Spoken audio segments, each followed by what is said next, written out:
नाही नाही, सर्वांचंच मत हे आहे. अगदी मुख्यमंत्री एकनाथजी शिंदे असतील, देवेंद्र फडणवीस असतील, अजितदादा पवार उपमुख्यमंत्री असतील, छगन भुजबळ असतील, सर्वांचंच म्हणणं असं आहे, कोणाचाच मराठा आरक्षणाला विरोध नाही आहे. सर्वच म्हणतात की मराठा समाजातील जे गरीब लोक आहेत त्याला आरक्षण मिळालं पाहिजे.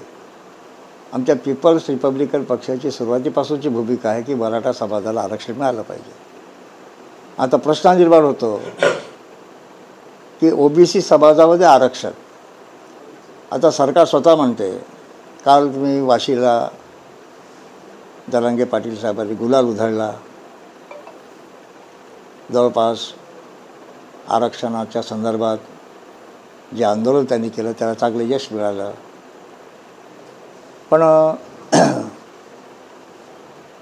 मुख्यमंत्री स्वतः म्हणतात, इतरही नेते म्हणतात की दुसऱ्या कोणाच्याही आरक्षणाला धक्का न लावता आम्ही मराठा समाजाला आरक्षण देणार. अशा प्रकारची शपथ शिवरायांच्या पुढे नतमस्तक होऊन महाराष्ट्राचे मुख्यमंत्री एकनाथ शिंदे यांनी केलं, प्रतिज्ञा केली होती. त्या दिशेने जी वाटचाल सुरू आहे आणि त्यासाठी मी मुख्यमंत्री एकनाथजी शिंदे यांचं अभिनंदन करतो, त्यांच्या सरकारचं अभिनंदन करतो की त्यांनी आज आणि उद्या 20 फेब्रुवारी 21 फेब्रुवारीला विशेष अधिवेशन, मराठा आरक्षणाच्या संदर्भात विशेष अधिवेशन त्यांनी बोलवलेलं आहे. आणि यामध्ये निश्चितपणे मुख्यमंत्री एकनाथजी शिंदे यांनी जी शब्द दिला होता, शब्दाचा पक्का माणूस आहे की मराठा समाजाला मी आरक्षण मिळवून देणारच, त्या पद्धतीनं आज आणि उद्या जे विधिमंडळाचं अधिवेशन आहे त्यामध्ये मराठा समाजाला निश्चितपणे आरक्षण मिळेल असा आम्हाला विश्वास वाटतो.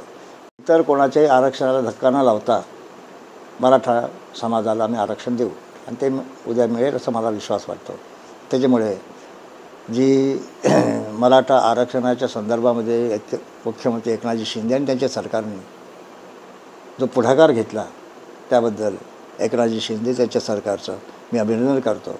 आणि आमचे मराठा आरक्षण आंदोलनाचे नेते मनोज जरांगेजी यांनी देखील मुख्यमंत्र्यावर विश्वास दाखवला होता. असाच विश्वास त्यांनी दाखवावा आणि त्यांच्या या आरक्षणाच्या आंदोलनाचा निश्चितपणे मराठा समाजाला फायदा होईल असा मला विश्वास वाटतो. नरेंद्र मोदी म्हणतात अब की बार 400 पार, असं होणार का? आपल्याला काय वाटते? कसं आहे, एकतर मी परभणी, जालना, औरंगाबाद मराठवाड्याच्या 3 जिल्ह्याच्या दौऱ्यावर आलेलो आहे.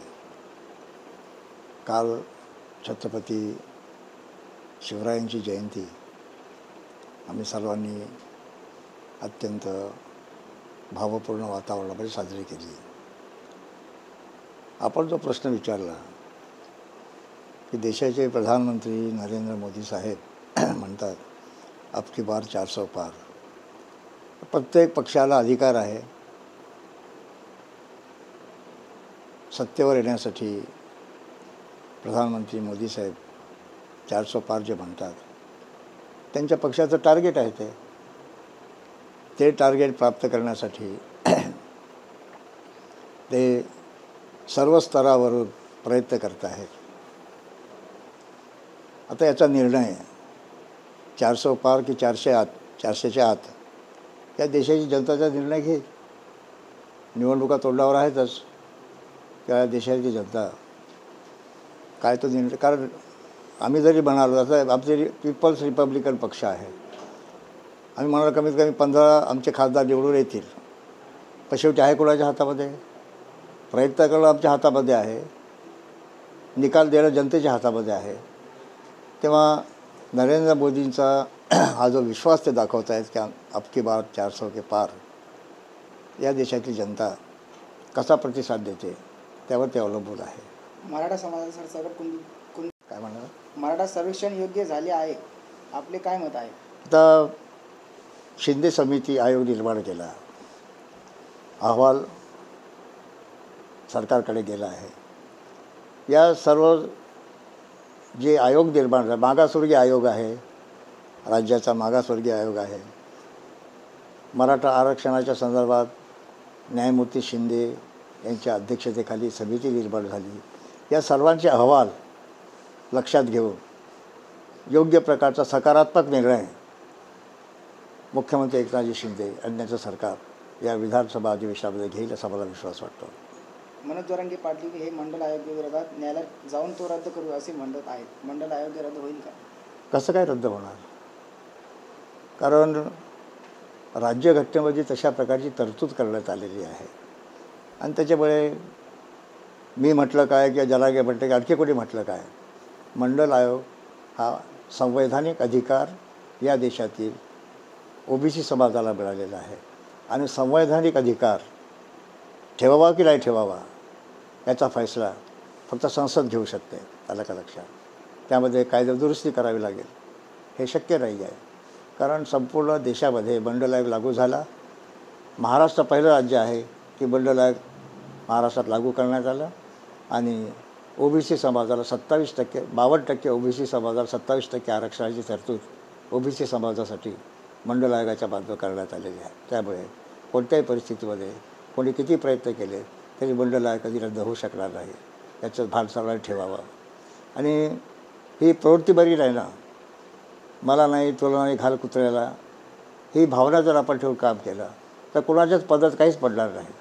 त्याच्यामुळे मंडल आयोग जो लागू करण्यात आला तो संवैधानिक अधिकार या देशातील ओबीसी समाजाला मिळालेला आहे, तो रद्द कदापि होऊ शकत नाही.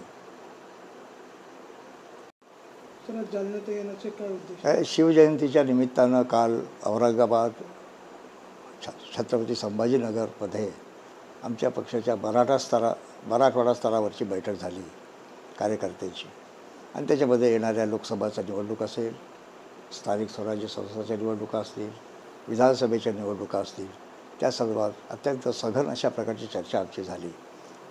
आणि आता आपल्या सर्वांना माहीतच आहे की आमच्या पीपल्स रिपब्लिकन पक्षाने मुख्यमंत्री एकनाथजी शिंदे यांच्या शिवसेनेसोबत आघाडी केलेली आहे आणि आघाडीच्या माध्यमातून आमच्या पक्षाला कमीत कमी महाराष्ट्रामध्ये लोकसभेच्या 2 जागा मिळाल्यात अशा प्रकारची आमची एक भूमिका आहे, पक्षाची भूमिका आहे.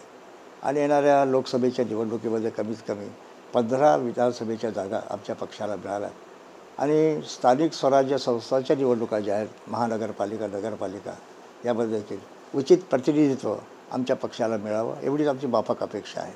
त्या दृष्टिकोनातून आमची वाटचाल सुरू आहे, चर्चा सुरू आहे. एकदा या सर्व आमची राजकीय बैठक झाली, या संबंधीचा निर्णय आम्ही त्या ठिकाणी आमची महायुती जी आहे या महायुतीच्या माध्यमातून या निवडणुका आम्ही लढणार आहोत. धन्यवाद.